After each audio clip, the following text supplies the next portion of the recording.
अस्सलामु अलैकुम वरहमतुल्लाहि वबरकातुहू। अल्हम्दुलिल्लाह हम जहाँ आज खड़े ये मस्जिद अब्बासिया है। अल्हम्दुलिल्लाह आप तमाम के सामने जो है तो मस्जिद अब्बासिया का जो है तो ये वीडियो के अंदर आप देख रहे कि जो है तो कितना जो है तो काम अल्हम्दुलिल्लाह स्पीड से और बड़े अच्छे अंदाज के अंदर हो गया और काफ़ी काम जो है तो अभी बाकी है।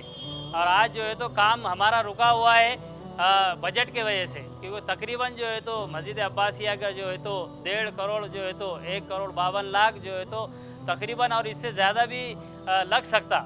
तो ये जो है तो मार्केट की मस्जिद है, ये हाईवे की मस्जिद है और इसके अड़ोस पड़ोस में जो है तो बस्ती नहीं है। और जो है तो लोग भी जो है तो माली हैसियत से कमज़ोर है। तमाम जो है तो नाज़रीन देखने वालों से ये हम जो है तो दरख्वास्त करते हैं मस्जिद के तमाम ज़िम्मेदार और बस्ती के तमाम ज़िम्मेदार कि भाई इस मस्जिद के तामीर काम में हम जो है तो बढ़ चढ़ कर हिस्सा लें, अपने मरहूमीन के नाम पर